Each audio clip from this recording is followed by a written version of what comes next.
Ya, inicio. Bueno, pues muy buenos días, bienvenidos, bienvenidas a la mesa Relaciones Internacionales e Integración Económica del Sur y Sureste Asiático. A continuación, me voy a permitir cederle la palabra a nuestro primer ponente, el doctor Juan Roberto Reyes Solís, con el tema Presente y Futuro de Taiwán en la Economía Internacional. Doctor, adelante si gusta tomar la palabra. Muchísimas gracias, profesor Oliver.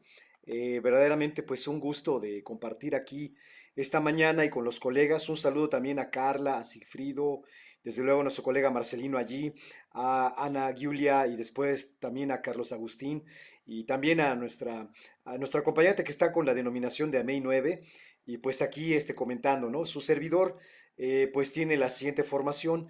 Soy licenciado en Relaciones Internacionales por la FES Acatlán de la UNAM, maestro en Comercio Internacional por el Instituto de Estudios en Administración Pública de la Ciudad de México y doctor en Relaciones Transpacíficas por la Universidad de Colima.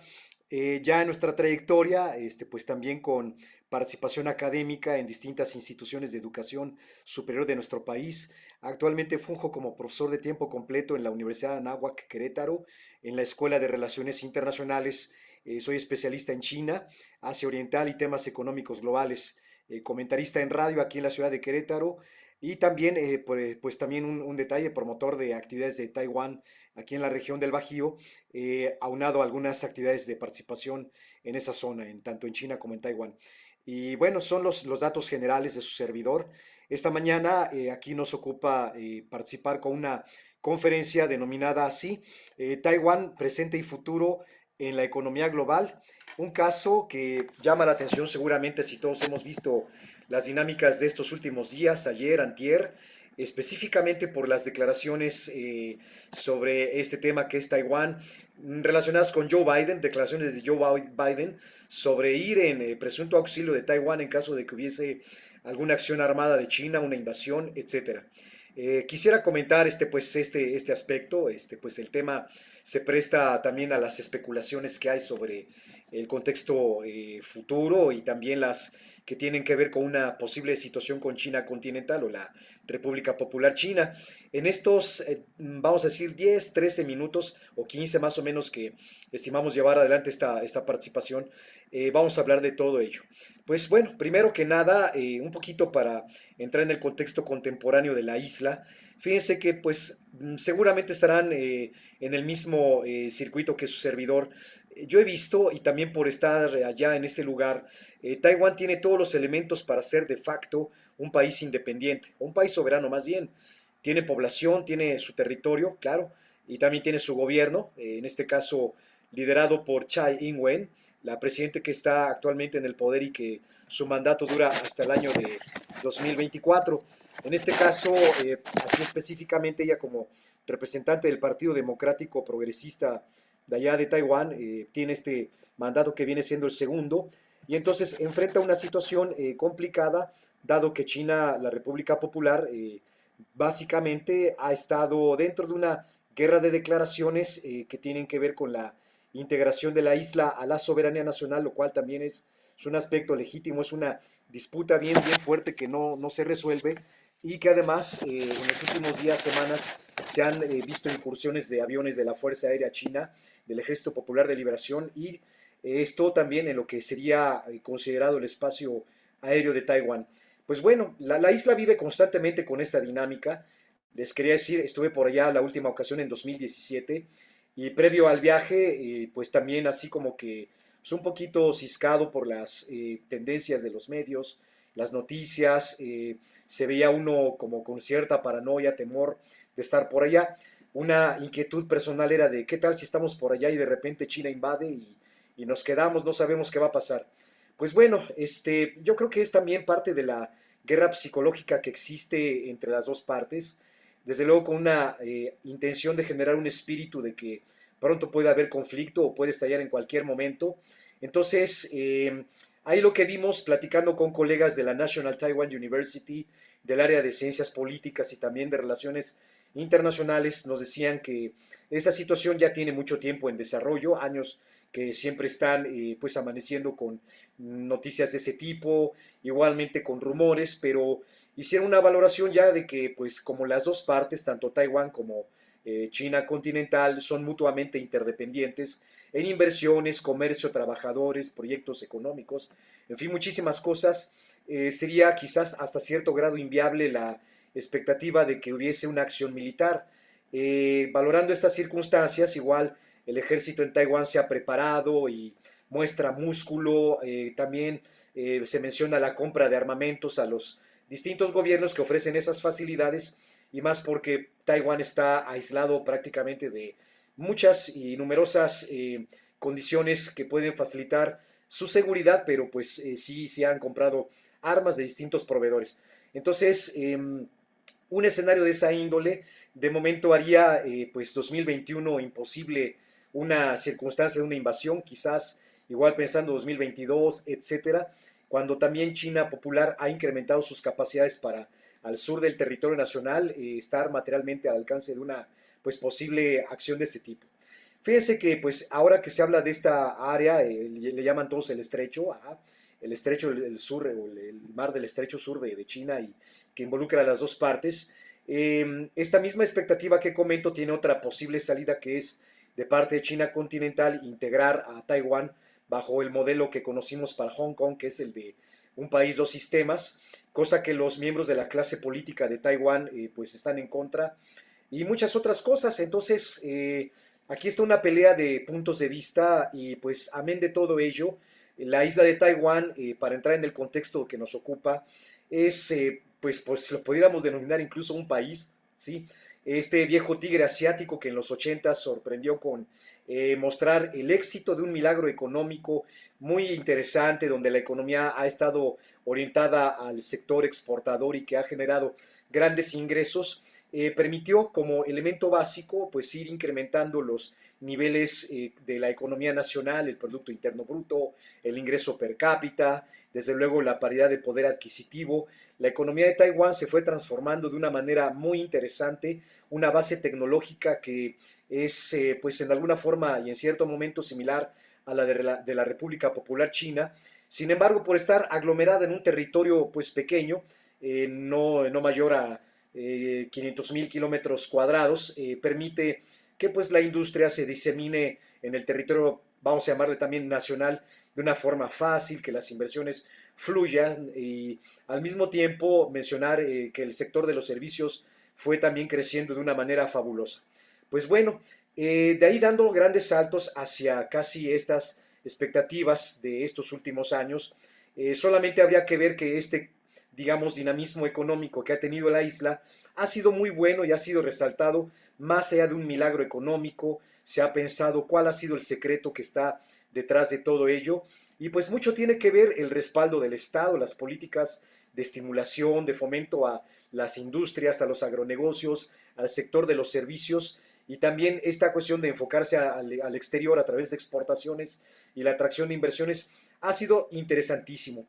Entonces, la situación que se proyecta hacia los años de 2000 a 2010 ha sido tan interesante que el crecimiento económico, a pesar de los problemas globales, los problemas regionales, las crisis financieras, Taiwán ha estado hasta cierto punto no tan inmune, pero se ha logrado recuperar con relativa facilidad de estos grandes problemas. Su conectividad con los grandes circuitos financieros también está presente, pero la estrategia de la clase política japonesa ha permitido, perdón, taiwanesa ha permitido tener alguna alternativa para poderse hacer de recursos y también medios para salir adelante.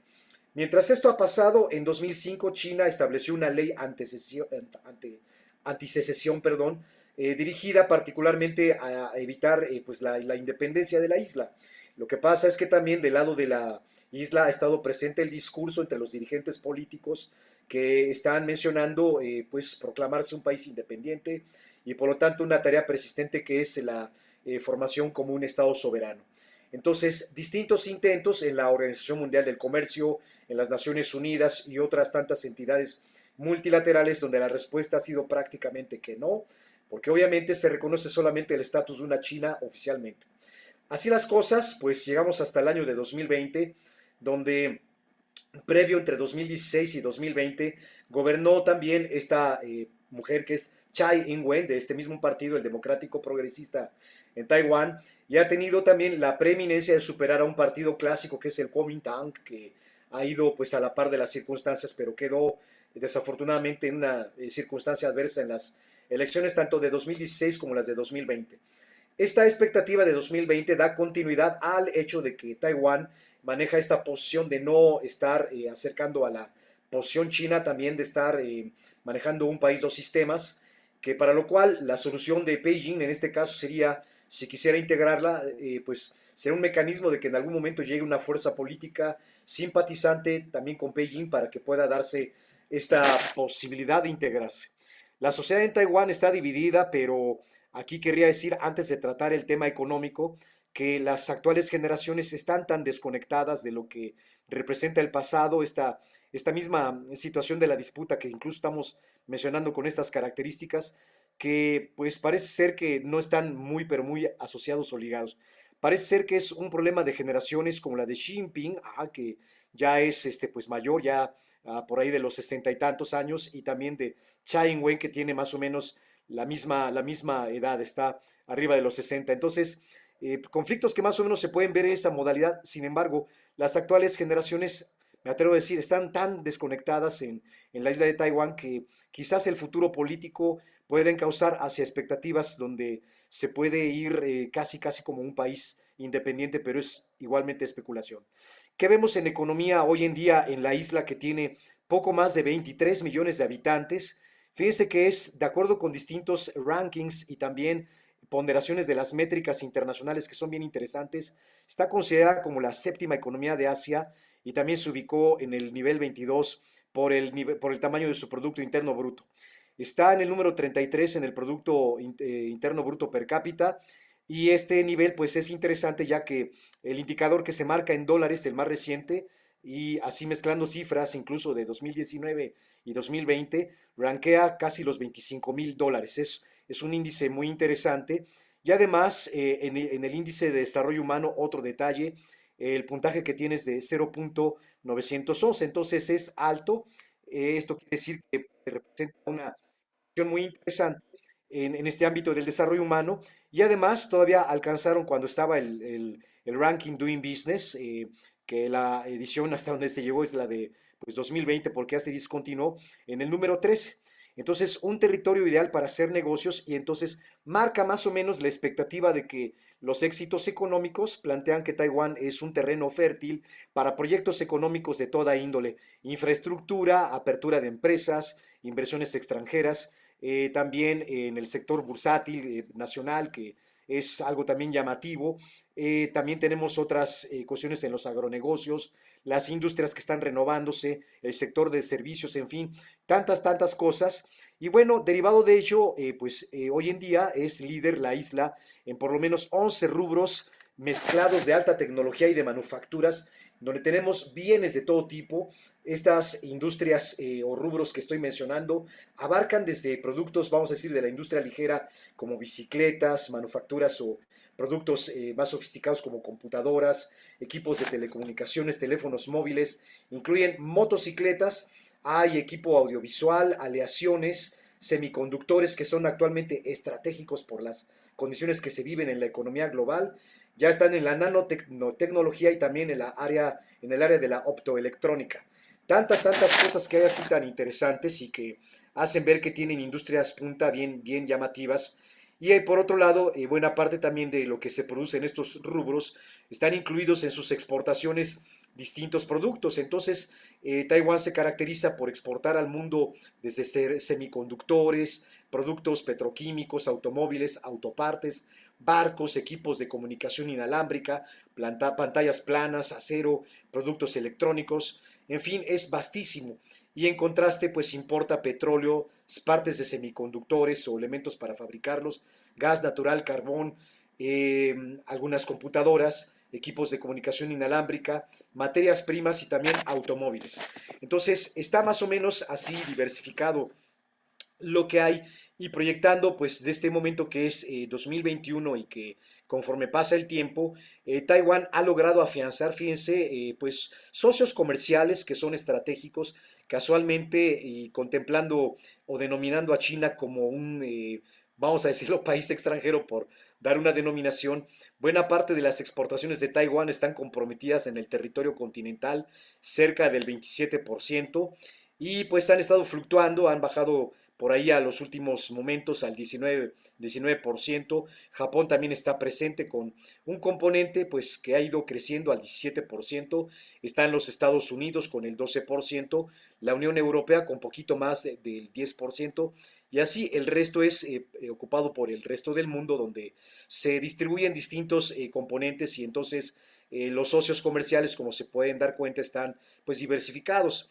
Entonces, ha logrado todo esto, se ha metido como observador, participa como observador en el Banco Asiático de Desarrollo, en la OMC con la denominación de Taipei chino, igualmente está en la organización, perdón, la de Cooperación Económica de Asia-Pacífico, el APEC, perdón, de la Asociación eh, de Cooperación de Asia-Pacífico, el APEC, y también es observador en distintos foros como la OCDE, la Cámara de Comercio Internacional, en fin, ha firmado algunos acuerdos marco con algunos gobiernos que lo han permitido, pero con la denominación o condición que sea Taipei chino.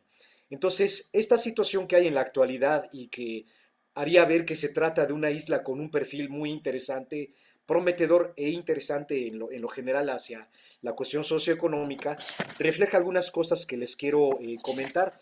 En entrevistas de campo con trabajos que hemos desarrollado allá y también para la promoción de negocios, nos hemos encontrado prácticamente a la gente en dos polos. Tanto encontramos a gente que participa en un sector que le llamaríamos tradicional, consolidado, que mira al futuro, es emprendedor, tiene cierta semejanza con las corrientes occidentales porque además la isla se caracteriza por una vida muy pero muy occidentalizada, aunque están los valores asiáticos presentes dentro de los componentes sociales, políticos, etcétera. Hay una vertiente de occidentalización bien profunda, y entonces hay un sector de empresas en el ámbito agrícola, desde luego la industria, los servicios que están pujantes en todas sus dinámicas, son muy fuertes, y entonces eso permite proyectar sobre expectativas hacia el futuro, que es muy interesante. Ahora, está por otro lado, para hacer un contraste, digamos, podríamos ir como que de la vieja guardia, un sector empresarial que tiene una connotación, vamos a decir, pues tradicional, por darle una denominación, pero además de que tiene negocios en Singapur, en Filipinas, en los países de la zona del sudeste asiático, está tan diversificado, pero son renuentes a no modernizarse debido a que prácticamente pues ya son compañías o negocios que están asegurados, entonces no apuestan a una modernización. Sin embargo, la situación aquí entendemos por el cambio generacional, que aunque Taiwán experimenta poco crecimiento demográfico, pero lo que se ve es que los jóvenes interactúan con extranjeros y es la forma de cómo formar familias, vamos a pensar con hijos, los que se quedan y siguen en el sector pues empresarial y en las actividades económicas, siguen de forma muy interesante su participación en el ámbito de estas tres áreas, en la agricultura, los servicios y también la industria. Entonces, proyectando hacia el futuro, por las políticas actuales, la gente con un pesimismo manifiesta que han faltado políticas económicas para fomentar la renovación industrial, y desde luego Taiwán, en este mismo sentido, por una falta de políticas, ha ido haciendo notar que sus distintos actores sociales han buscado la salida para que pues, no se dependa plenamente del gobierno. A raíz de esta circunstancia, se visualiza también de que hacia el futuro las condiciones de éxito de Taiwán dependen fundamentalmente de los siguientes factores. Vamos a mencionar por lo menos tres. Primero, su capacidad de desenvolvimiento internacional y desde luego cómo lleve la relación con la República Popular China sobre esta situación que pende y que es bien, bien complicada, y desde luego la búsqueda de relaciones con países aliados, recordando que tiene relaciones diplomáticas, pero con menos de 15 países que le reconocen, y que China ha ido presionando para que le abandonen y reconozcan oficialmente a la República Popular China y no a Taiwán, que se autodenomina la República de China. Una situación bien compleja, pero es un componente del cual la sociedad política de Taiwán tiene que manejar con habilidad. y también con esto proseguir su participación en acuerdos de foros económicos, inversiones, proyectos multilaterales es un primer reto. Rápidamente, uno segundo es renovar su base tecnológica ampliamente para que pueda participar en áreas que son actualmente críticas como la robótica, la inteligencia artificial, la mecatrónica, que tienen mucho de ello, pero igualmente es un elemento que, si lo logran, les permitirá seguir sobresaliendo en el futuro. El último reto que vemos acá es la demografía. Taiwán está reflejando un decremento en el crecimiento, bueno, en la parte de la población. Entonces tendrán que pensar en el futuro cómo resolver esto. Hay políticas de atracción de talento internacional y entonces esto pues tendrá que verse en el futuro para verlo como un tercer componente de los grandes retos que tiene para estar por lo menos estable en la economía global.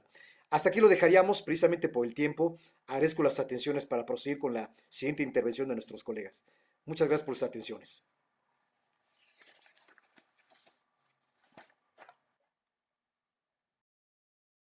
Agradecemos mucho su participación, doctor Juan Roberto Reyes. Muy interesante siempre el tema de Taiwán, sobre todo muy de actualidad. Apenas el día de ayer ha habido noticias respecto de la posición de los Estados Unidos, ¿no? El mensaje que el presidente Joe Biden ha compartido de que va a defender la región de Taiwán, ¿no? Y esto obviamente no ha caído muy bien a China. Entonces vemos que viene todo un tema respecto a esa situación.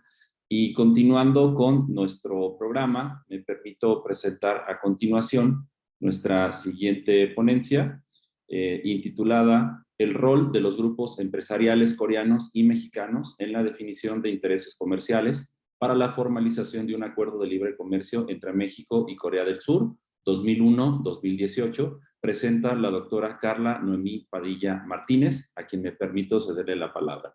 Adelante, doctora. ¿Qué tal? Buenos días, muchas gracias, colegas, por compartir esta mesa y tener este diálogo así en sábado. Creo que va a ser muy fructífero y es muy interesante escucharlos. Me voy a permitir, bueno, me presento, soy la doctora Carla Padilla, también soy egresada del doctorado en Relaciones Transpacíficas de la Universidad de Colima. Un gusto coincidir aquí con el doctor Roberto. También, bueno, soy licenciada en estudios internacionales por la Universidad de Guadalajara, también maestra en estudios en ciencias sociales con especialidad en relaciones internacionales y estudios del Pacífico. Mi área de especialidad es Corea del Sur, con un par de estancias de investigación en 2006 y 2018, justamente en Corea. Y bueno, me he decantado por este tema que tiene que ver con el proceso que ha tenido la relación bilateral, específicamente en cómo el camino que ha llevado para la formalización. Actualmente trabajo en la Universidad de Guadalajara como profesora de tiempo completo y también en el Instituto Tecnológico de Estudios Superiores de Occidente, ITESO, como profesora de asignatura, y pertenezco al cuerpo académico las Relaciones Internacionales de México y Nuevas Diplomacias. Bueno, sin más, voy a iniciar mi presentación. Les estoy compartiendo pantalla y bueno, voy a ponerlo en modo de presentación. Si hay alguna dificultad, les pediré me lo hagan saber porque las he tenido cuando presento así en clase. Bueno, perdón por los ruidos que hay alrededor, pero bueno, ya sabemos cómo es la virtualidad. Bueno, inicio con el objetivo general, que es explicar las causas del congelamiento de las negociaciones del acuerdo comercial entre México y Corea del Sur del 2001 al 2018, donde mi planteamiento fundamental es hacer una propuesta para comprender este proceso, este congelamiento, a partir del concepto de diplomacia corporativa preferencial. Y en este caso lo aplico o la evidencia que tengo es a partir del trabajo que han hecho los sectores automotriz y agropecuario. Cabe señalar que esta investigación es parte o fue el resultado de mi tesis doctoral. Entonces, bueno, en este sentido, son los resultados que presento el día de hoy.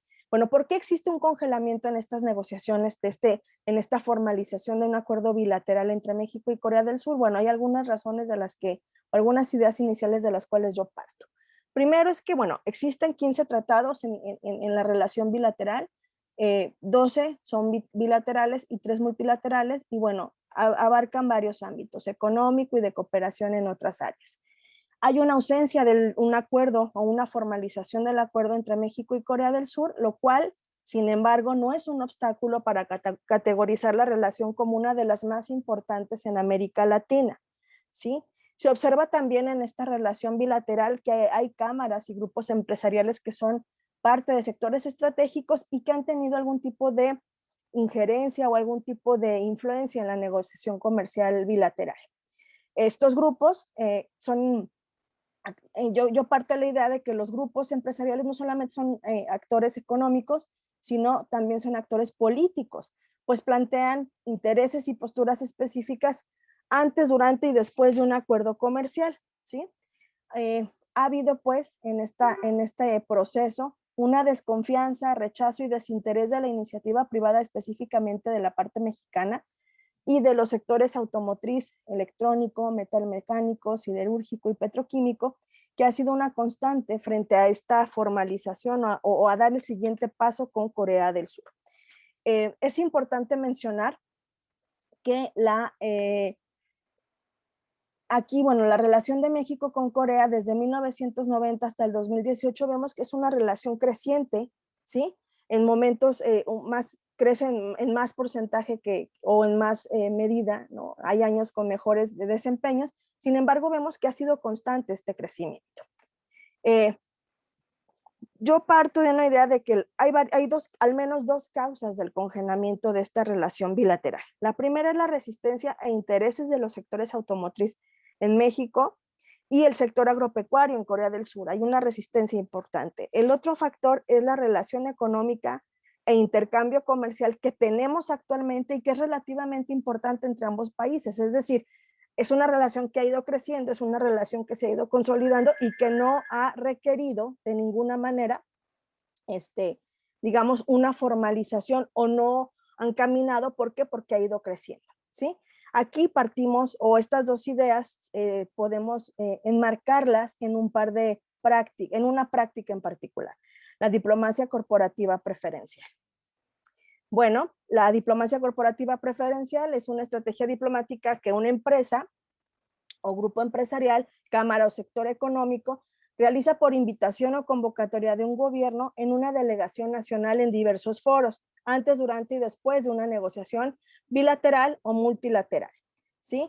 Esta es una propuesta que se hace en este estudio, en esta tesis doctoral, a partir del concepto inicial, que es la diplomacia corporativa de Raymond, de Gea Medrano, y de la diplomacia de negocios también de Saner y de Sondergaard.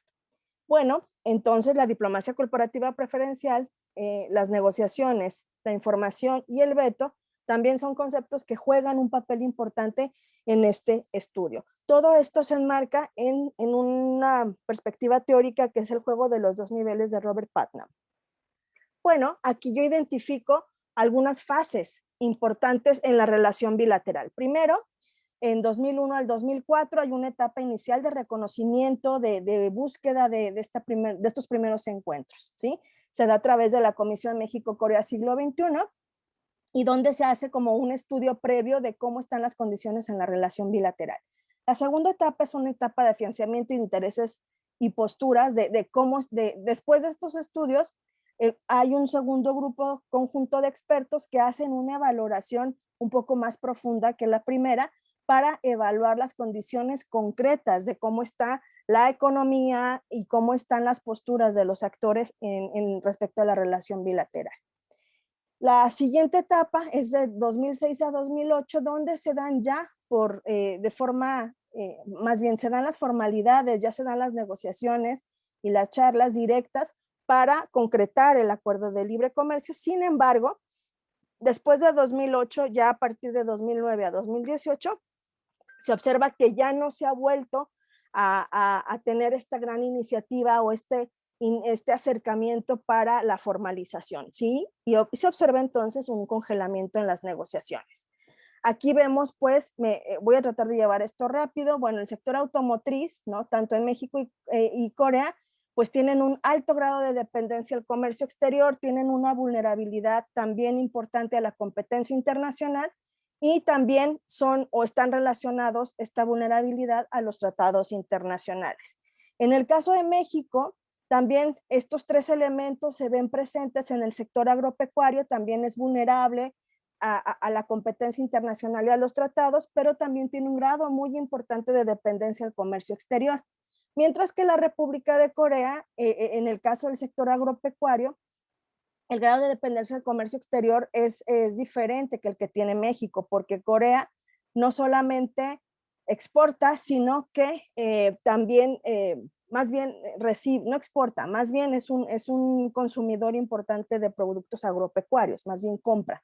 La vulnerabilidad a la competencia internacional es alta, por lo mismo que no es un sector, digamos, como de los más importantes en la economía coreana, y también es vulnerable a los tratados internacionales, lo cual se ha mostrado en las diferentes negociaciones que ha tenido. Por ejemplo, en el caso de la negociación del Tratado de Libre Comercio con Estados Unidos, hubo manifestaciones importantes también de este sector. ¿Sí se está cambiando mis diapositivas? Sí, doctora. Ah, Sí, ok, muchas gracias. sí, Bueno, ¿perdón? va correcto. Ok, gracias. La siguiente parte que les quiero presentar el día de hoy son los resultados de un trabajo de campo que se llevó en tres momentos diferentes, en 2018, en 2019 y en 2020, ¿no? Donde se hace hice un acercamiento con actores específicos, ¿no? Actores académicos, empresarios, bueno, representantes empresariales, y representantes gubernamentales que tenían un papel importante en la relación bilateral. Bueno, a partir de ello recabé algunos datos y bueno, voy a presentarles algunas de las respuestas que nos pueden dar algún norte de cómo va la relación y cómo van los intereses en este sentido. Primero, esta pregunta 2, ¿no? ¿Cuáles son las razones por las cuales no se ha firmado un acuerdo comercial entre México y Corea del Sur? Pues bueno, las que destacan de manera más importante es el desinterés y el cansancio respecto a los nuevos tratados, así como los condicionamientos de algunas de las partes, que también han sido una parte importante, ¿no? En este caso, se observa mucho condicionamiento del sector automotriz. Y de ahí, bueno, hay una serie de respuestas que van desde otras prioridades, desde el desconocimiento o una falta de estrategia, ¿no? En la negociación comercial. Otros han considerado que no ha sido claro el beneficio o que no ha sido necesario tener un acuerdo comercial bilateral. Otros consideraron que no se ha concretado debido a la competencia de sectores similares, al proteccionismo o la falta de competitividad. Otros simplemente dijeron que no hay condiciones para la ratificación del acuerdo en ambos niveles, ¿no? Digamos, con los que toman las decisiones. Aquí observamos que esto se observa o se profundiza, digamos, de alguna manera es consistente con cómo es la relación bilateral de Corea del Sur con México respecto a la relación que tenemos en términos comerciales y en todos los ámbitos con Estados Unidos, ¿no? En ese sentido, pues observamos que las barras que son en color amarillo y gris, pues son las barras que significan menos, ¿no? Comparativamente, ¿no? Es decir, la relación, como ya sabemos, la relación con Estados Unidos ha condicionado muchas de las respuestas que tiene México en el comercio internacional. Y bueno, la relación con Corea no es la excepción, sigue siendo, aun cuando ha ido en crecimiento importante, como lo vimos en la primera gráfica, esta relación no es de gran peso si la comparamos con la relación que tenemos con Estados Unidos.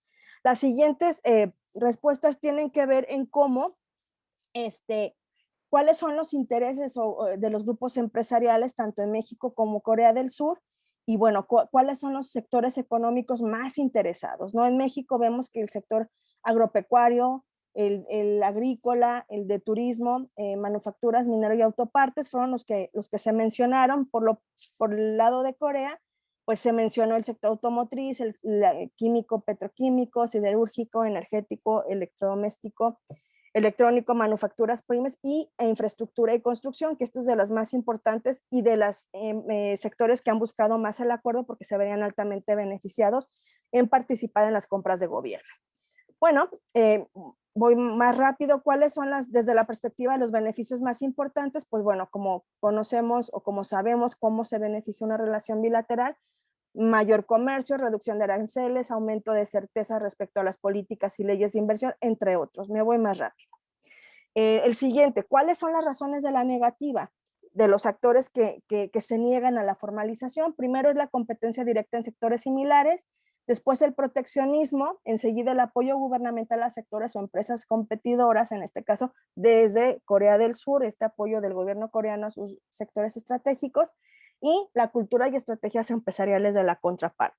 Aquí les presento una matriz de intereses y asuntos para la negociación, donde desgloso de alguna manera cuál es la postura tanto de los gobiernos mexicano-coreano como de los sectores automotriz, tanto en México y Corea, y del sector agropecuario también en los dos países, donde se observa que el sector automotriz mexicano es el que está más en contra debido a que, bueno, tiene una carga importante y su concentración completa pues va a la relación con Estados Unidos, ¿no? También no ve de alguna manera, esto también con base en las respuestas que nos dieron en las entrevistas, pues no ven de buena manera cómo se comporta Corea del Sur en otros lugares con los que han tenido algún acuerdo comercial en el sector automotriz, ¿no? Y en ese sentido, bueno, ha sido una cuestión que ha alejado los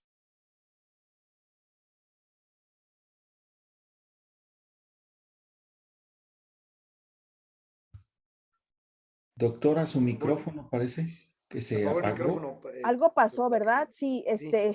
pero perdón. ahí la escuchamos ya bien, doctora. Ya, ok, perfecto.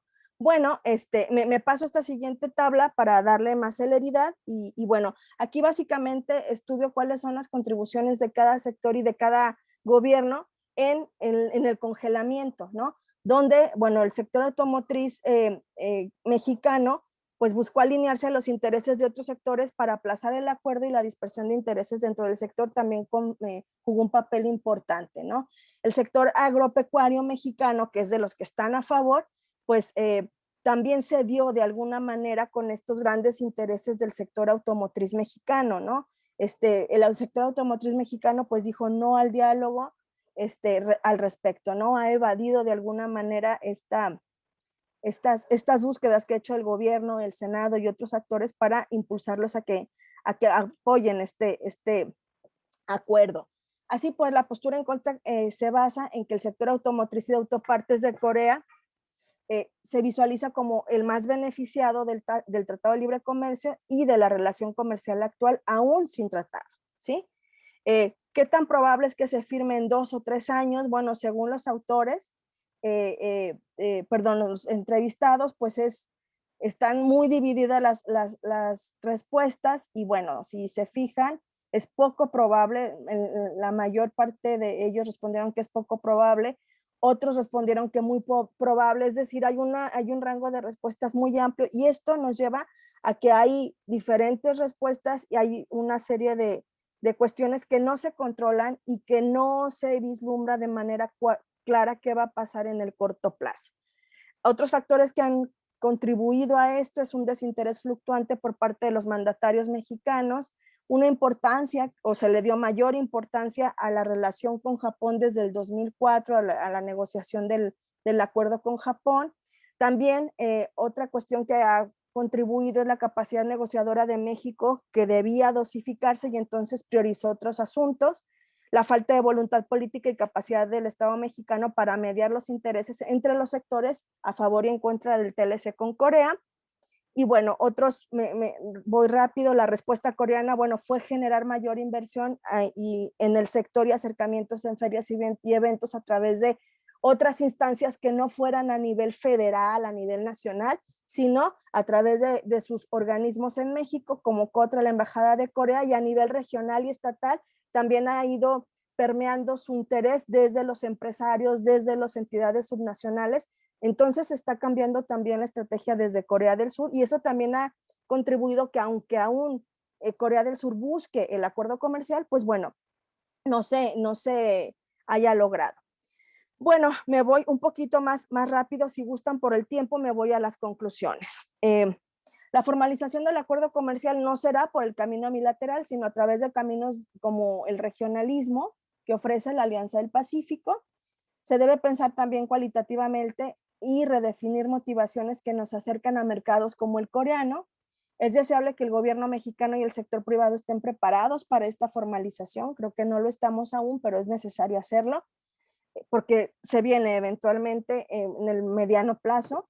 Nuestro ingreso al mercado coreano tiene un atraso de 17 años respecto a Chile, por ejemplo, que en 2004 tuvo el primer acuerdo comercial con Corea del Sur, y esto va a generar una curva de aprendizaje para el mercado mexicano, los empresarios y el propio gobierno. Es prioritario apoyar al sector privado interesado en la diversificación de mercados, pues adicionalmente se democratizará el comercio y se restaría el poder de veto que tienen los sectores más influyentes, que concentran el 80% de nuestro comercio mundial, de tal manera que se logrará un mejor equilibrio en las decisiones sobre qué se abre y qué no se abre en el comercio internacional, ¿sí? Bueno, finalmente, hasta una política comercial que regionalice o sectorice los intereses comerciales de México. Y dos, que sea más democrática y abierta a un mayor grupo de cámaras y empresas. Pues de mi parte, bueno, aquí concluyó que, bueno, es necesario un acuerdo. Bueno, para Corea sí es un acuerdo fundamental. Para México, pues no es claro los beneficios, no es tan importante. Sin embargo, sí, los grandes industrias coreanas automotrices serían pues las primeras grandes beneficiadas, ¿sí? Para Corea es muy importante, para México no es tan indispensable en este momento. Muchas gracias. Muchas gracias, doctora Carla Padilla, por su importante presentación. Efectivamente, el tema de la diversificación comercial, el tema de la identificación de mercados alternativos para el contexto del comercio exterior es muy importante, y lo vimos ahora con el tema de COVID, de todo lo que hemos estado viviendo, y sobre todo también la gran dependencia que tienen nuestros mercados hacia los Estados Unidos, ¿no? O sea, concentración del más del 80%, 85%, si no mal recuerdo, pues nos aboca a identificar alternativas en el contexto de la identificación de mercados potenciales de intercambio entre los países, y Corea del Sur es uno de ellos, ¿no? Sin duda. Muchas gracias, doctora. Gracias. Me permito a continuación presentar la tercera ponencia y última de nuestra mesa, que lleva por título Entre el CTPP y la ASEAN, confluencia y retos de integración entre México y Vietnam. Presentan en este caso el maestro Sigfrido Macías Alemán y un servidor, Benny Oliver Barajas Pérez. Por situaciones que ustedes ya pues conocemos, al inicio me ha tocado a mí llevar a cabo la moderación a partir de lo que platicamos. Justamente no había nadie más en la mesa, entonces se me asignó esa tarea. El maestro Sigfrido nos va a hacer el favor de llevar a cabo la presentación. Yo seguiré en la parte de moderación, pero en un momento que tengamos ya para hacer un intercambio de opiniones al final de la mesa, daré mis puntos de vista acerca del mismo, si me lo permiten, claramente. Entonces, en mi caso, soy Benny Oliver Barajas Pérez, profesor de la licenciatura en Comercio Exterior de la Universidad Michoacana de San Nicolás de Hidalgo. Soy profesor de tiempo completo, ya participando desde hace algunos años en estos eventos tan interesantes de la MEI. Y pues bueno, en mi caso me ha interesado mucho el trabajo vinculado a las economías emergentes, la parte de comercio exterior, y es justamente de lo que venimos a compartir un poco en la presentación. Por mi parte sería todo. Yo le cedo la palabra al maestro Sigfrido para que haga lo conducta. Maestro Sigfrido, adelante. Muchas gracias, maestro Benny. Una, pues por la pauta de la presentación, pero también, pues bueno, colaboramos en conjunto con esta ponencia. Saludo también a mis colegas, a la doctora Carla Padilla, al doctor Juan Roberto Reyes. Sin duda es de mucho beneplácito estar con académicos que son expertos en el tema de Asia Pacífico, y como lo decía el maestro Benny, pues sí, sin duda estamos muy permeados por lo que ocurre con Estados Unidos, pero quienes nos interesan los temas de Asia Pacífico en general, sabemos que allí está el futuro, ¿no? El siglo XXI es el siglo del Pacífico, y creo que pues en eso estamos, ¿no? En tratar de comprender esa amplitud que tiene de interconexiones económicas, políticas, sociales, geopolíticas, el contexto de Asia-Pacífico. Si me permiten, voy a hacer una breve presentación. Yo, al igual que el maestro Benny, colaboramos en el Cuerpo Académico Geopolítica y Política Económica del Comercio Exterior, el 270 de la Universidad Michoacana, y es a partir de ahí que pues hacemos estas colaboraciones en conjunto. Al igual soy profesor de tiempo completo en la licenciatura en Comercio Exterior desde hace ya 10 años, entonces bueno, tenemos una trayectoria de colaboración y de trabajo en la Universidad Michoacana. Mi formación, pues sin duda, como economista y también como con la maestría en estudios políticos y sociales en la UNAM. Entonces me permito compartir la pantalla para presentarles, pues bueno, unas breves láminas que espero den la pauta, ¿no? Para el tema. Como ya el Tratado Integral y Progresista de Asociación Transpacífico, que también pues en español luego le hemos puesto ahí el TIPAD, ¿no? Con la Asociación de Naciones del Sudeste Asiático, pero tomando un elemento, ¿no? México y Vietnam. ¿Qué pasa aquí con el sudeste asiático? ¿Cómo lo vemos? ¿Cómo lo identificamos? Para los alumnos, que también, pues seguramente alumnos y otros colegas que están dentro de esta mesa y nos están escuchando con mucha atención, entonces me permitiré dar un panorama en general, porque sin duda, bueno, al estar aquí, hasta aquí con las y los expertos, pues uno tiene que ser muy preciso en estos temas que ya todos conocemos.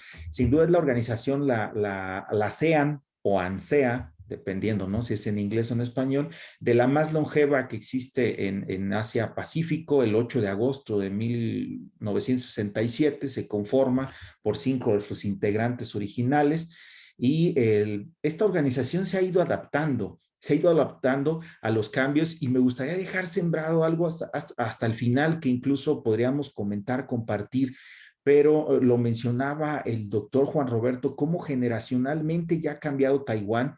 La península de Corea también ha cambiado generacionalmente en esos conflictos, y yo me permito también ver que la ASEAN es igual. La ASEAN surge en un contexto geopolítico muy interesante donde estos 5 países se integran para frenar el avance del comunismo. Ya tenían a Vietnam ahí cerca y era el punto de partida de la Asociación de Naciones, un elemento de seguridad y de freno al comunismo en esta lógica de la Guerra Fría.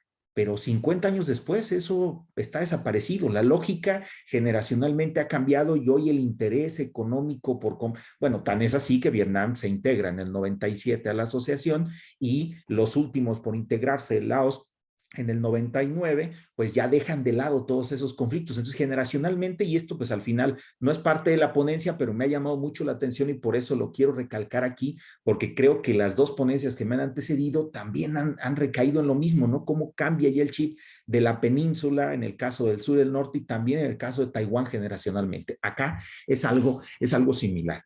Entonces, nada más por dar un breve contexto, creo que es parte de lo que también nos han antecedido en las ponencias anteriores. Pues México tiene ya sea memorándums de entendimiento, acuerdos de cooperación o, en el caso de Japón, ¿no? Un tratado de libre comercio propiamente dicho, pero con Australia, con Corea del Sur, con China, con la India, con Singapur. Insisto, no todos son tratados de libre comercio, acuerdos bilaterales, es decir, cómo está México en la región así, grosso modo, ¿no? Sin entrar en algunos elementos. Uno de estos, pues, es el TPP, que posteriormente se convierte en el CPTPP con la salida de Estados Unidos, y que da pauta pues a que ya con esto pierda cierta relevancia, que a lo mejor ahora con esto que se mencionó en el foro de la CELAC, ¿no? El interés de China por participar en el CPTPP va a ser un elemento pues interesante de futuro. ¿Qué es esto del Acuerdo de Asociación Transpacífico, que después se convierte en el Tratado Integral y Progresista de Asociación Transpacífico? Surge en el marco de APEC, del foro APEC. Ya estamos hablando, quienes han seguido la mesa, ya hay suficientes elementos aquí para saber lo que es APEC, cómo se integra esta parte del regionalismo abierto que plantea. Y es un elemento importante decir que cualquiera que pertenezca al foro, a APEC, puede incorporarse con tan solo hacer la solicitud. Esto es algo sumamente importante, y el acuerdo o el tratado, al plantearse una zona de libre comercio como tal en uno de sus artículos, lo hace explícito, Rompe medianamente, esto se puede discutir con ese paradigma del regionalismo abierto que ya se tenía en Asia Pacífico y que hoy, pues bueno, con el RCEP, con el Regional Comprehensive Economic Partnership, que está impulsado y que ya ha sido firmado en noviembre del año pasado por la ASEAN y otros 5 integrantes, pues también allí ya de entender, rompen con ese paradigma del regionalismo abierto y ahora pues van a integrarse de pleno ya en zonas de libre comercio. Me voy más rápido, quiero que haya suficiente tiempo a lo mejor para el diálogo final, y este acuerdo se firma en 2016 ya por 12 países, pero todos conocemos la historia. Cuando llega ya Donald Trump al poder, pues se sale simple y sencillamente del acuerdo, pero sin duda el planteamiento pues es que al cabo de 2 años, si era ratificado por el 85% de las economías, entraba en vigor. Entonces no se deja de lado, y en enero de 2017, cuando se sale Estados Unidos, pues comienzan las negociaciones del resto de los países que se quedan para ser firmado un nuevo acuerdo el 8 de marzo del 2018, un año después prácticamente, que en enero de 2017 es cuando Estados Unidos se sale. En México lo ratifica el Senado en ese mismo año, en mes de abril, y prácticamente, ¿por qué es el TPP importante? Porque todos los artículos pasan bajo esta perspectiva mutatis mutandis a el nuevo acuerdo. Es prácticamente lo mismo, salvo con la suspensión de prácticamente todo el capítulo 18 que tiene que ver con los derechos de propiedad intelectual. Prácticamente ese es el único que se suspende, y todas aquellas alusiones que se hacen en Estados Unidos se eliminan, pero es exactamente el mismo. Si uno revisa el TPP y luego el CPTPP, es prácticamente igual, con las debidas suspensiones. Ya nos han mencionado también este mar de integraciones que existe en el caso de Asia-Pacífico, pero pues visto desde aquel lado, ¿no? Desde Asia propiamente, y con esta extensión que más bien es geopolítica del foro APEC, que incluye a Australia y Nueva Zelanda. Creo que en eso, pues, digamos, quiero hacer la precisión, porque alguien me dirá, bueno, pues eso no es Asia, no es Oceanía, pero APEC es una construcción más bien de esa naturaleza geopolítica, no es esa extensión que se le da. Aquí está Vietnam. ¿Por qué tomamos Vietnam? Pues está prácticamente desde el 95 en ASEAN, y está también en el foro APEC. Se integró al TPP, suscribe posteriormente el CPTPP, y ahora también es firmante del RCEP, ¿no? En noviembre del año pasado también es de los países firmantes del RCEP. Igual podría ser el caso de que tenemos también de Malasia y de Singapur, pero sin duda Vietnam es de las últimas economías que se integran y que son de las relativamente más pequeñas que integran. Si ustedes se ven aquí por el volumen del Producto Interno Bruto, de las más pequeñas que integran propiamente la Asociación de Naciones del Sudeste Asiático, pero que tienen muchísimo potencial en términos de crecimiento. Ahorita tenemos una lámina, vamos a presentar una lámina con el crecimiento que han mostrado a lo largo de los últimos 20 años, es decir, una vez que se da la conformación final de la Asociación de Naciones del Sudeste Asiático, se mantiene un crecimiento prolongado y también incluso muy homogéneo de Vietnam, a diferencia de México. Esta es solamente en términos ilustrativos, pues para ver o identificar el volumen que tiene México en cuanto a su economía, y la contraparte, ¿no?, de Vietnam, que es una octava parte en este sentido, una sexta parte más o menos de la economía mexicana. ¿Qué implica la Asociación de Naciones del Sudeste Asiático? Que es una organización que en conjunto capta altos volúmenes de inversión extranjera directa, y también se genera una red que ya nos decía el doctor Juan Roberto, una red muy importante en términos de cadenas de valor dentro de la asociación. Es decir, si bien esta construcción o esta elaboración de los microchips no parte solamente de que sea un solo país. Él hablaba de Taiwán, pero también ahorita nosotros tenemos una estadística, Vietnam es de los importantes también la producción. Entonces, el sudeste asiático y toda esta región son sumamente importantes en producción de tecnología, pero a partir de esta inversión extranjera directa, que es sumamente importante la que capta la región en su conjunto, Sí, sí, si revisamos esta estadística anterior o este dato anterior de cómo está ya propiamente la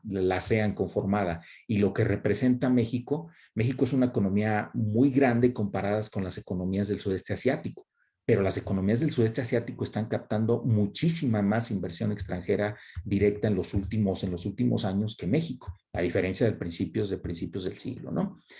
El crecimiento, aquí era algo que mencionábamos o que les mencionaba ahorita al inicio, cómo esta línea, Vietnam, se ha mantenido muy estable en cuanto al crecimiento económico, incluso no le pega la crisis financiera de 2009. Vemos que nosotros, nuestra conexión con Estados Unidos inmediatamente nos hace sufrir y todos nos conocemos esta frase de que si Estados Unidos estornuda, México le da gripe y si Estados Unidos tiene un catarrito, pues acá nos da neumonía, ¿no? Y efectivamente, las economías del sudeste asiático no están desconectadas de la lógica global, pero sin duda se ven menos afectadas por los vaivenes que pudieran ocurrir en los Estados Unidos, aunque aquí venía de una salida de la crisis asiática del 97, 98, que también se vuelve importante. ¿Cuánto acumula de crecimiento en estas mismas 2 décadas acumuladas en 20 años? Pues México el 54% y Vietnam el 243%, aun cuando es una economía pequeñísima, pues ha más que duplicado su economía o su Producto Interno Bruto. Entonces, en los últimos 20 años es una economía que está en ascenso, ¿no? Es en esta fase que a lo mejor desde el punto de vista nosotros como economistas de esta teoría del crecimiento, teorías del desarrollo, está en esa fase de despegue. Tendrá su momento en la cual se limitará, pero acá, sin duda, ha mantenido un crecimiento muy importante, llegando al acumulado en 20 años de un 243%, mientras que, bueno, en México apenas llegamos al 54%. Para dar un elemento final de Vietnam, ¿por qué Vietnam? Sin duda es una economía pequeña, pero que al integrarse con México a partir del TPP o del CPTPP, plantea en el CPTPP la liberalización hasta llegar a la parte de los aranceles cero, aún sin tener un tratado de libre comercio en alrededor de 15 años o en algunas otras fracciones arancelarias en 20 años. Entonces uno dice, bueno, no hay tanto problema porque México ya ha desgravado muchos sectores con Estados Unidos, pero hay algunos que se vuelven sumamente importantes para poder comprender que si bien no va a ser toda la economía mexicana la que se vuelva beneficiada o cómo van a ser estas relaciones, habrá sectores de la economía mexicana que se verán, pues sí, afectados. En este caso, por ejemplo, el del calzado. Ahorita voy a presentar aquí en esta parte, pero sobre todo lo más importante de la relación económica entre México y Vietnam está nuevamente máquinas, aparatos, material eléctrico, y aquí en este caso lo tomamos así como la clasificación de 2 dígitos, pero ya si nos vamos a la clasificación de 8 dígitos, específicamente son teléfonos celulares, aparatos de recepción y de transmisión de datos y circuitos electrónicos integrados, los que nos llegan de Vietnam a México. Y es el apartado más importante que tenemos y que ha crecido en un periodo de 5 años, ha crecido al 14% este sector. Es decir, otra vez los circuitos electrónicos integrados, los microchips que tenemos acá. Pero la participación de las importaciones totales de México no todas llegan de allí, son solamente un 4%. De allí otro elemento que ha crecido muchísimo, que ya también el doctor Juan Roberto puso ahí un elemento importante, son los instrumentos y aparatos de óptica, que aquí principalmente son los dispositivos ópticos, y este también ha crecido bastante, un 35% de lo que México importa de Vietnam. Pero el calzado aquí lo revisábamos con mucho detenimiento porque era una tasa negativa, pero esto se debió al 2020 principalmente. y a políticas que desde el año 2016 la Asociación de Productores de Calzado, principalmente de León, Guanajuato, han impulsado dentro de los puertos del Pacífico, ¿no? En el caso de Manzanillo, en el caso de Lázaro Cárdenas, tienen agentes que revisan que las fracciones arancelarias se estén cumpliendo, que venga bien la clasificación, la determinación del origen, y eso lo ha limitado. Pero ojo, de lo que México importa, el 32% de esta fracción de calzado y artículos análogos proviene un 32% de Vietnam. Es decir, aquí hay otro elemento importante que no lo había mencionado en la última columna: el arancel que se tiene es el arancel máximo que está México, digamos, imponiendo, aunque el promedio más o menos por lo que hemos revisado es del 8 o 9%, pero la fracción arancelaria es del 20%, lo que se tiene en este que es, si mi memoria no me engaña, el 64, 65, perdón, ahorita se me fue, discúlpenme, pero pues en el momento que esto se liberalice y se queden con fracciones cero, pues aquí ya no va a poder intervenir con este tipo de operaciones arancelarias. Tendrá que ser otro tipo de medida, como las que ya se implementan en los puertos con estos agentes de la Asociación y Productores de Calzado, ¿no? De León, Guanajuato. Entonces, este será uno de los elementos muy importantes. Continúo, avanzo, creo que voy en tiempo y esta es de las últimas partes, pero aquí es donde está una clave muy importante, un sector que se pudiera haber perjudicado en México a partir de la entrada ya en vigor más bien dicho, de la eliminación de los aranceles debido a la integración de México en el CPTPP, que sería el sector específicamente del calzado. ¿Por qué? Pues porque representa una de las grandes importaciones que tiene México en el sector y también que ahora tiene un gravamen muy alto, ¿no?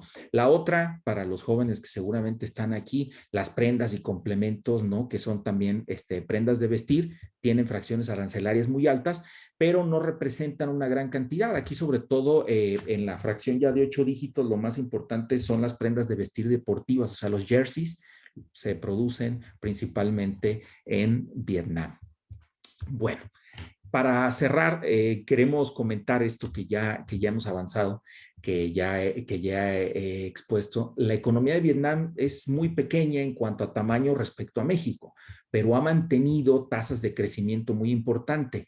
Aún con esto, no representa para México en esta lógica del comercio, hay que decirlo también, digamos que en términos tanto teóricos, pero también pragmáticos, pues a México es de mucho interés hacer acuerdos o tratados de libre comercio, o al menos con Estados Unidos, que no se eliminara, porque para México representa un mercado sumamente importante para colocar los productos. Es decir, en el caso de Michoacán, que somos el principal productor de aguacate, pues sí, se coloca en Estados Unidos porque nos pueden comprar ese aguacate, porque se puede dar un mejor precio. Entonces también hay que decirlo que en el caso de economías pequeñas del sudeste asiático, no tienen el mismo poder o la misma capacidad dentro de este sistema tal vez hegemónico del comercio de absorber esos excedentes comerciales y comprarnos. Al contrario, creo que esa es la perspectiva que Vietnam tiene de México, ¿no? Nos está enviando bastante calzado que en México sí se puede adquirir y se puede comprar. Sin duda, Vietnam ha tenido más y mayores tasas de crecimiento más estables, lo cual puede ser muy importante o se puede deber a la gran captación de inversión extranjera directa, es decir, se puede redirigir aquello que Paul Krugman en el 91 hablaba de la nueva geografía económica, la relocalización industrial en el sudeste asiático, pues sin duda es un fenómeno ya desde hace 30 años que se tiene en esta región, ¿no? La relocalización industrial. Aún, como lo decíamos, sin contar con un tratado de libre comercio, pero al ser miembros del CPTPP, pues quien más se beneficiaría sería Vietnam al reducir México todos estos gravámenes arancelarios, principalmente en estos sectores del calzado y el sector textil. Creo que con estos elementos que ya he ido transmitiendo, sin duda la idea está ahí sembrada y pues podríamos dejarlo para discutirlo, ¿no? Más ampliamente. Hasta aquí dejaríamos nuestra exposición. Les agradecemos mucho. Muchas gracias, maestro Sigfrido, por la presentación. En este caso, bueno, tendríamos todavía tiempo para algunas reflexiones finales. Hemos estado revisando el chat, por ahí no hay algún cuestionamiento, pero yo lo dejaría abierto para que nuestros ponentes pudieran dar alguna conclusión final, si gustan, por el orden que fueron participando. Doctor Juan Roberto. Claro que sí, Jenny y amigos. Pues fíjense que muy interesante lo que se ha vislumbrado sobre Vietnam, lo que nos decía también la doctora Carla sobre Corea del Sur.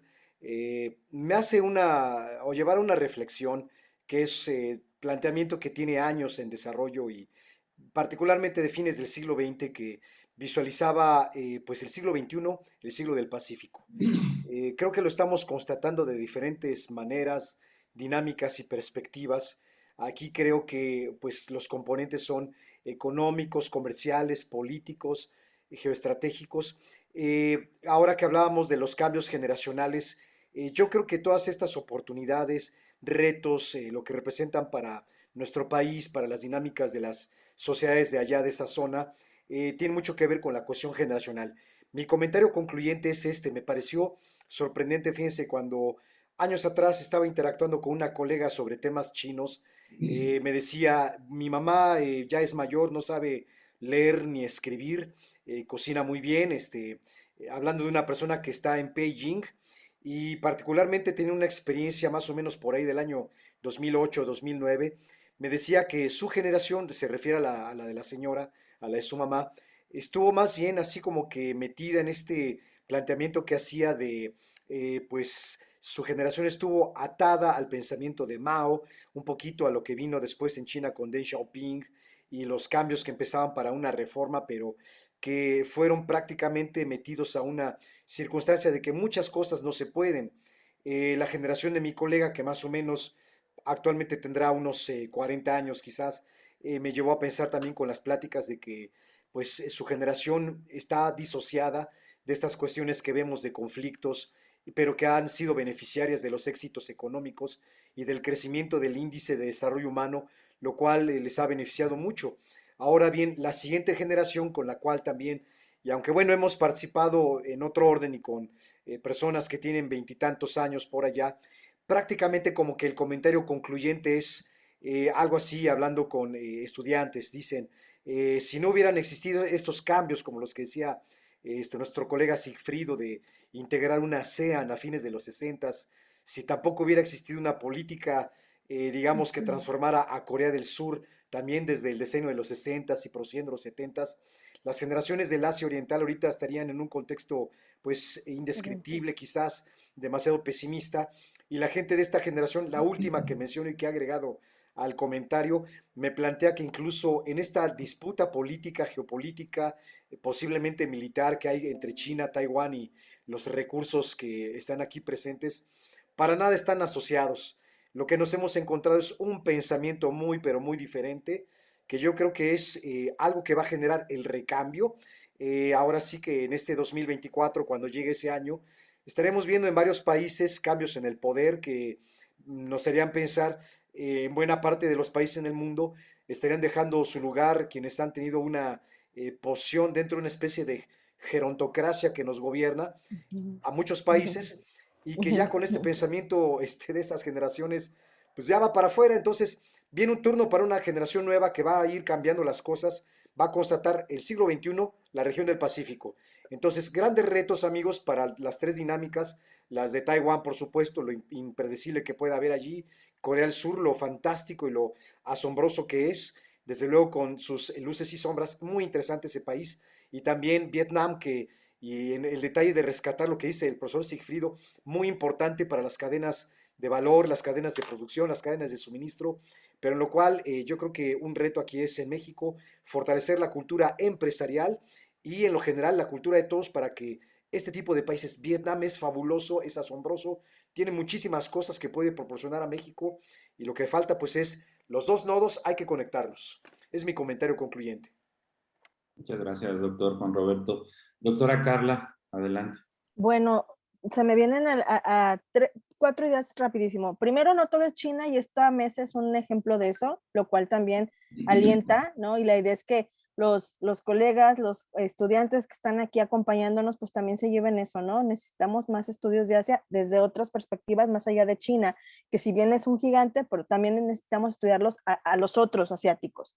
Y bueno, otra idea es que Asia ya está en México y ya está en América Latina, o sea, nos guste o no, tengamos o no la preparación y el conocimiento para entender a nuestros socios asiáticos, Asia ya está, ¿no? Entonces creo que lo más inteligente y sensato desde la academia y desde la toma de decisiones a nivel gubernamental, empresarial, etcétera, pues es asumir esta realidad y enfrentarla con inteligencia y con una buena estrategia, ¿sí? Creo que las resistencias en este sentido no serán nada fructíferas porque los asiáticos donde ponen el ojo ponen la bala y entonces no hay de otra.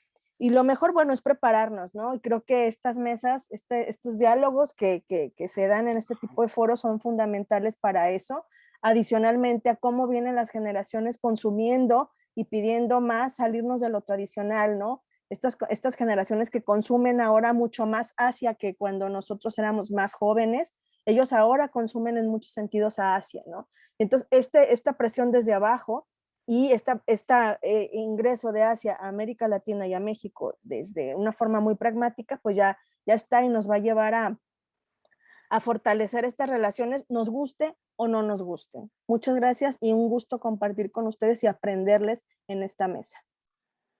Muchas gracias, doctora Carla. Muy interesante su punto de vista respecto a la temática. Maestro Sigfrido, adelante. Muchas gracias, maestro Beni. No, la verdad, yo estoy completamente de acuerdo con lo que han mencionado, el Korean Pop, ¿no? Que ahora el Korean Drama, ¿no? Que los chicos que están acá, tal vez yo no soy muy ávido, pero conozco ahí lo que están teniendo las generaciones. Tal vez nosotros era con alguna película de Kurosawa, ¿no? Y de Japón, ¿no? Algo así, pero ya están más nutridos de lo que viene de Asia y eso es sumamente importante, voltear al continente que será sin duda de mayor importancia en la región. Yo para cerrar, porque igual el maestro Beni, estamos en tiempo, pero no quisiera robar la palabra, creo que es muy importante seguir con este tipo de análisis, sobre todo para los compañeros, los jóvenes que están estudiando, que nos escuchan aquí, que entren a estas metas para que se estimulen, se motiven en estudiar, en voltear a ver a Asia y a todo lo que ocurre allá. Que ojo, muchas veces en Occidente se suele caricaturizar todo lo que ocurre, hasta con los mismos mexicanos que tenemos. Entonces, tenemos una película muy breve de lo que es China, muy breve de lo que es Japón, cuando son culturas milenarias, por ejemplo, la China, que ha tenido distintas dinastías, que pues si China dice tengo un crecimiento desde las reformas de los 70s, claro, pero tenemos la dinastía Ming, la dinastía Qing, la invención del papel, la invención de la pólvora, es decir, es una cultura riquísima la que se puede observar en todo el continente asiático, en Asia Central, muchísima diversidad, pero en Asia Oriental, en el sudeste asiático igualmente. Solamente ese sería mi comentario, que se estimulen más los jóvenes por el estudio de las relaciones de México con Asia Pacífico. Muchísimas gracias nuevamente, agradecer el beneplácito que tengo que estar con la doctora Carla, con el doctor Juan Roberto, estudiosos de los temas, muy amables. Maestro Beni, muchísimas gracias, no quiero robar más el tiempo. No, gracias, maestro Sigfrido. Pues yo totalmente de acuerdo con lo que establecen tanto el doctor Juan Roberto como la doctora Carla Padilla, así como tú, de la importancia que tiene Asia, no solo para México, para el mundo. La fábrica del mundo se concentra justamente en esa región, ¿no? Y sabemos, y efectivamente, como bien mencionaba el maestro Sigfrido, es el futuro. Y el futuro implica justamente sembrar esas semillas justamente de estos estudios como el que comparte la doctora Carla con la parte de Corea o el análisis que lleva a cabo el doctor Juan Roberto con Taiwán, visto desde la perspectiva de Vietnam, pero está Malasia, está Singapur, es decir, hay toda un espectro de análisis bien interesante en la zona y yo estoy totalmente seguro que va a ser muy hablado el tema durante los próximos años y los estudiantes que están acá presentes, así será también. Y efectivamente, más ahora que está tan de moda, ¿no? El tema asiático, no solamente desde la perspectiva académica, que es lo que nos corresponde analizar, sino también desde la perspectiva cultural. Es algo bien, bien interesante, ¿no? Y ver cómo estos países son parte fundamental para el futuro y lo que nos viene. Por mi parte sería todo. La verdad, muchísimas gracias. Un placer estar en esta mesa, muy, muy interesante el intercambio desde que iniciamos, ¿no? Con todo esta situación que se presentó, pero bueno, hemos logrado llevar a buen puerto. Así que por mi parte, pues daría por terminada la mesa. Muchísimas gracias y pues es cuando estaremos al pendiente para posteriores eventos. Muchísimas gracias. Gracias. Gracias, maestro Beni, por la moderación. Gracias a todos. Gracias, Marcelino, por el apoyo. Gracias, Estafa May. Sí, muchas gracias a todos. Por aquí estuvimos, Marcelino, al pie del cañón. Gracias, gracias. Un gusto. Un gusto a todos, por Estén muy supuesto. bien, un gusto, cuídense Muy mucho. bien. Igual a todos, hasta pronto. Hasta luego. Exacto. Una duda, Marcelino. Aquí para la grabación, sigue grabando. Ahí se para.